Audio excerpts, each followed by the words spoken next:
Last time out, very impressive performance against Chris Conwell. What are your recollections of that fight?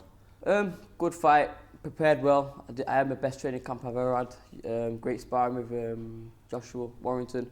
So I prepared very well. Hard, grueling camp, and it paid off. And you were on TV. It was a good showcase for you, really. Yeah, it was a good platform to fight on. I was just proud of like my team and myself. Like it's our first title and the first of many. You say first of many. What would be your next target? Are you looking at the British? Of course, no doubt. That's I'm looking up. I'm looking forward. I'm not looking back. Anyone who's behind me, I'm not looking behind them. I'm not then irrelevant to me. I'm looking forward, and whoever's on the other side of the ring when I fight for the British, that's who I'm fighting, and that's my target. You're getting up about that sort of 20 fight mark now. Mm-hmm. Is it time to be unleashed? What are the ambitions of 2018? Listen, my Uncle Pat is the man. I'm just a fighter. My eyes are on this guy, nothing else. This guy I'm fighting now, British, whatever, that's irrelevant at the moment in time. This guy who I'm fighting now, he's my target. From there, then the British, I'm not going back, I'm not looking back. I'm not here to go back, I'm here to go forward. And that's the next step for me.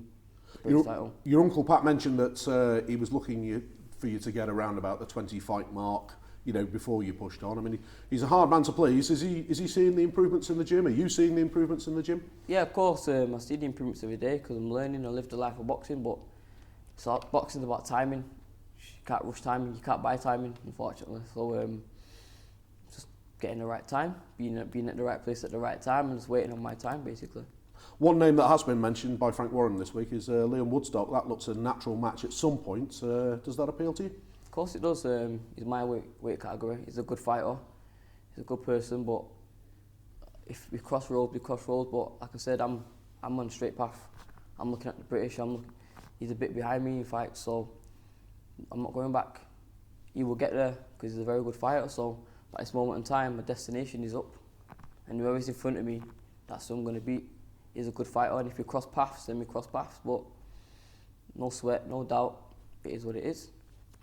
What do you think of Liam in terms of talent? He's a good fighter, man. He's very good. He's aggressive. I know he's got boxing ability. He's an all-round good fighter, man. And if it was to happen, what a fight it would be. What a great fight it'd be. But like I said, we're both on our journeys. If we cross paths, we cross paths. But I'm going up, man. And whoever's in front of me, I'm going to beat. You've not crossed paths in sparring so far? You've not worked with him at all? Never sparred him. Just seen him before, spoke to him. Never, we're similar kind of guys. But yeah, never sparred before.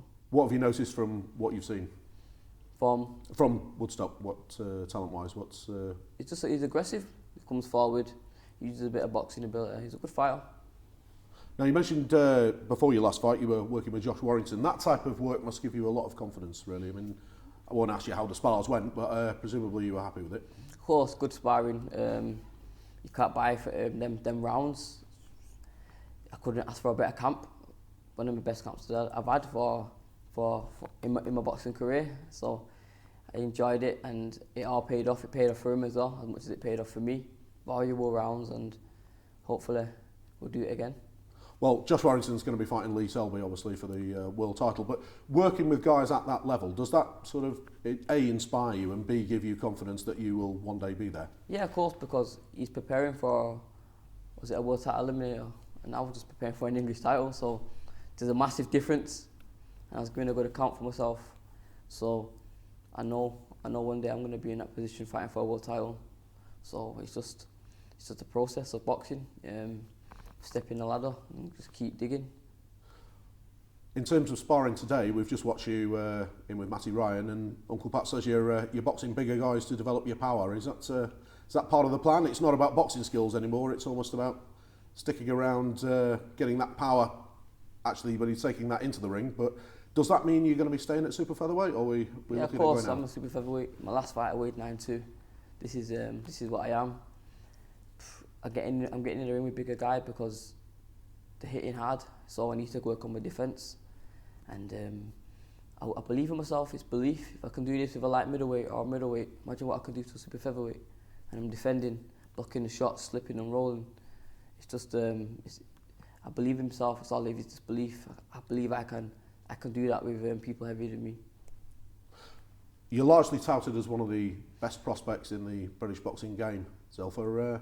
Who do you rate on the world stage? Who's on your radar? Crawford, man, he's the best. I've always said it. Terence Crawford is the best fighter that I think, and Lomachenko was a good fighter, but I'm a Crawford fan from when he was at lightweight. His ability, he makes you do what he wants you to do, and I don't see no one beating him. And I'm a massive Canelo fan. What a fighter he is. What about the super featherweights around? Gervonta Davis is a good fighter, very good fighter. Obviously you got Lomachenko, no doubt, he's the man. But there's some good fighters in the weight division, but I believe in myself and I believe I'm going to be there where they are. In terms of your journey, how far away is that? How far is it before we start seeing you in sort of meaningful world level fights? I'd say about 2019, because I believe I'm going to win the British and I believe I'll defend it. I'm not just going to win it and give up. And then I want to win the European. I want to do it the way my Uncle Pat did it, the right way. British, European, or even slide in a Commonwealth or whatever. But boxing, I'm here for, I want to be here for a long time. So I want to, like I said, to win the British outright, win the European. If I can defend it, I defend it. If I don't, so maybe 2019. Time is on my side. I'm only 24. Most world champions are like 28, 27, unless you got like your Canelos and stuff. But most of the world champions are mid-28. I don't do a lot of talking. I do my talking in the ring. I'm not one of them guys to talk on social media, to say this, to say that. I'm old school, man. I'm polite. I smile at you, but in the ring I'm a different guy. And like I said, I do my talking in the ring. I don't really talk a fight. I just do a fight. You've seen it before. Every fight I have, it's always a knockout of the month, a nominee, or I'll win it. So all they can just see is me, and just, I hope people appreciate boxing, not just watch it, appreciate the boxing that I'm doing, because at this level, not many people are doing what I'm doing. They're doing it on the high level, like the catch shoot and the slip throw. On the world level, they're doing that. And I'm not saying on world level, but I'm looking to be, and I want to be. So people can just enjoy the boxing.